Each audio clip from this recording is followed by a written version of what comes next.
I'm back. It's been a while. Here goes. I'm on the right path. I'm not yet where I want to be, but I'm well on my way to becoming who I'm meant to be, who I want to be. I want to be a healer.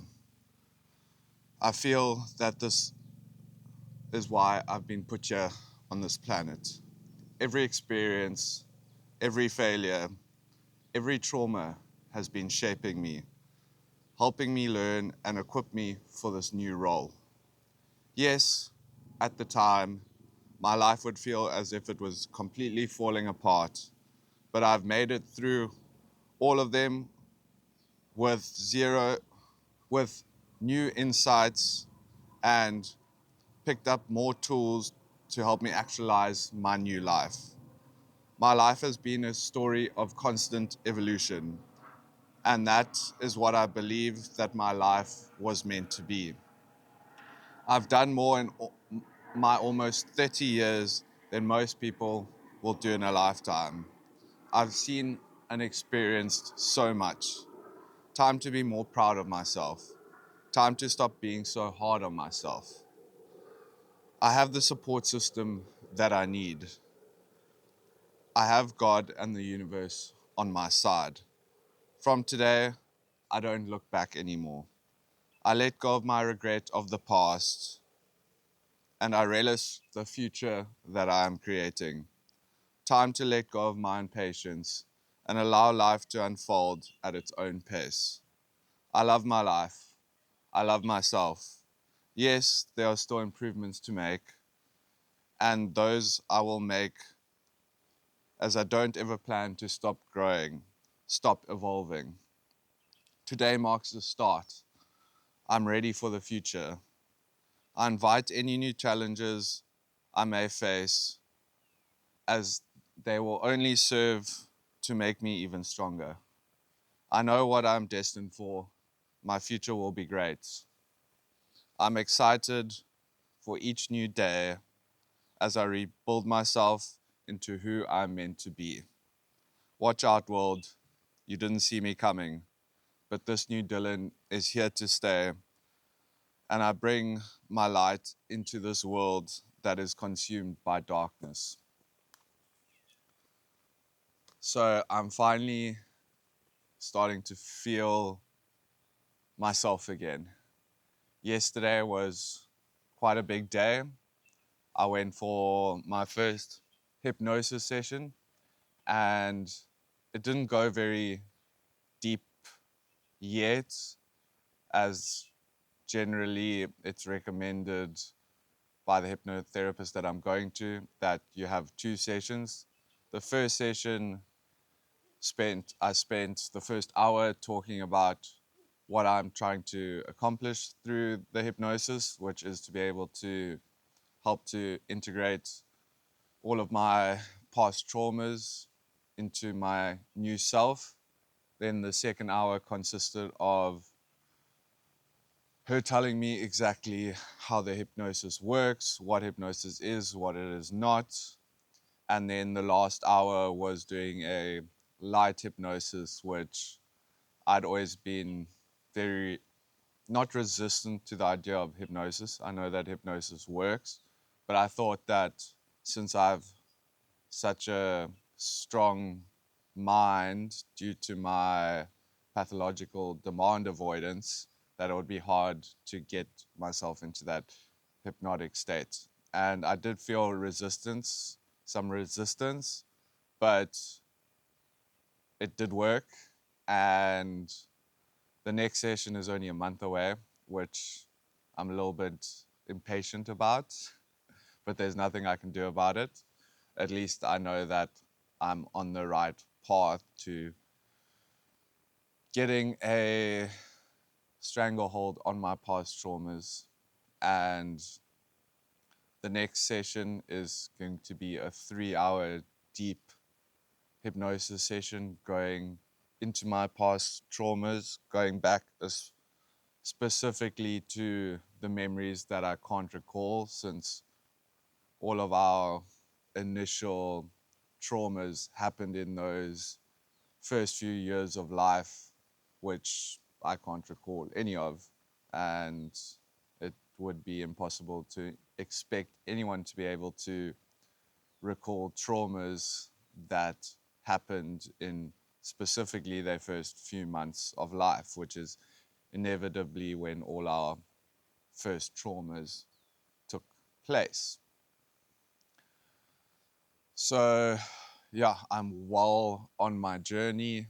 I've also been going to embodied trauma integration, which during those 2 sessions that I've had 3 sessions, but the first session, whenever you start off with a new therapist in whatever modality it happens to be, the first session is generally just a talking session and talking about the past traumas that I can recall and what I experienced during my integration sessions was a lot of rage.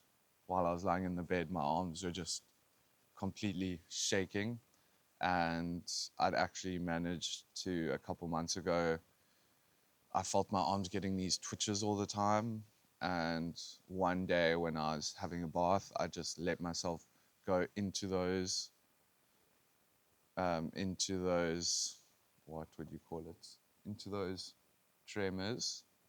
And yeah, I've just become aware of all of the rage and anger I've been keeping inside. Well, anger that had been suppressed and turned more into rage. And I've been having all my normal energy healing sessions, which I go to frequently, and I've been going to for years now already. And I also had my monthly session with my occupational therapist, which I'd put off for a couple months while I was, or not put off for a couple months, but hadn't managed to get sessions while I was going through the troubling times that I've been going through at the moment. And I said to her during my last therapy session that, okay, I'm ready for my diagnosis, because I've known for many years that I've ADHD, but I didn't want to have a diagnosis because diagnoses generally come with medication recommendations, which I don't like taking medications for my mental states, even though I've recently stopped on the antipsychotic that I was using for sleep, but also helped with my overall mood regulation. And during that therapy session, my diagnosis was as follows. I have ADHD. I'm on the autism spectrum, which now that I've got that diagnosis, so much of my life and struggles that I've had my whole life have made a lot of sense, such as struggling in places where there's lots of sound, lots of people, being not socially awkward. I've worked on that a lot. I've gotten a lot better with that, but not being able to pick up on social cues, since whenever I've been in a situation where someone's like me, I've never been able to pick that up. And as a result, would never take any actions on something that I could not mentally, or that I could not, just figure out myself. And the third one, which also makes a lot of sense for my life, which I did not know about before, and it's also, I think, linked to autism to some degree, is pathological demand avoidance, which I'm very stubborn. You cannot tell me anything or recommend or give me any advice, or generally I will do everything in my power to either avoid that advice or do the exact opposite. So some examples were when I started off at homeschool and I was growing my hair out. I asked some of my friends, this was when I was going through my kind of heavy metal Kurt Cobain phase, when I'd paint my nails black. That's an important one. And I'd ask some of my friends, what do you think about me dyeing my hair black? And everyone said, no, don't do that. You can't dye your beautiful hair black.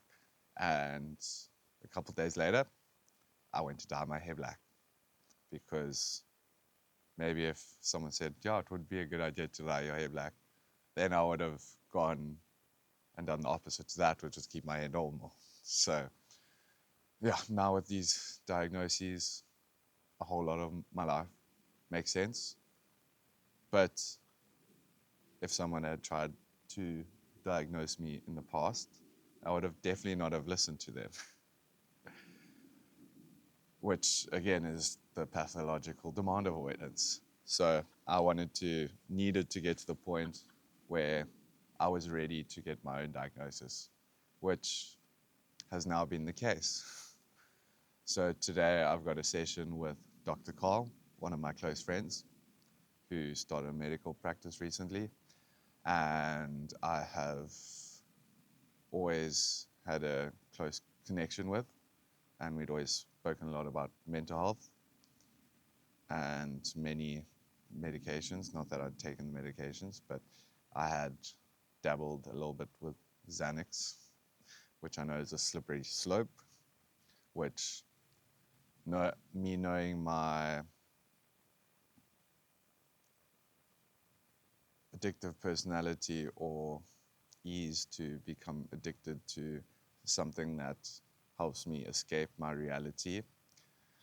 I have dabbled with a lot of things where I've not let myself ever get to the point of allowing myself to develop a physical dependence, even though I believe all addictions are coping mechanisms, or at least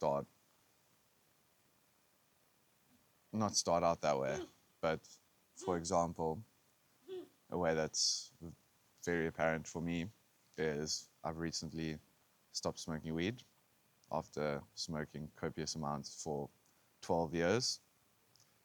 And I thought that it was going to take me a lot longer to stop. But when I started feeling better about myself, I saw no more reason to smoke weed anymore. So, yeah, the past few months and the breakup I went through was one of the worst things that has happened. But I believe truly that everything happens for a reason. And looking back, and even as I sit here now, I would actually not be sitting here. Or I would be sitting here, maybe, but I would be talking about something completely different had I not gone through the breakup. I would have not have wanted to completely change my life and get to the bottom of all my traumas. I would not have known or come back to what I've actually really wanted to do about 12 years ago, the same time that I got really deep into my weed addiction, which was to be able to work with people such as myself, work with people struggling with addictions. And I'm back on that path. So everything does truly happen for a reason. Everything in my life has definitely happened for a reason.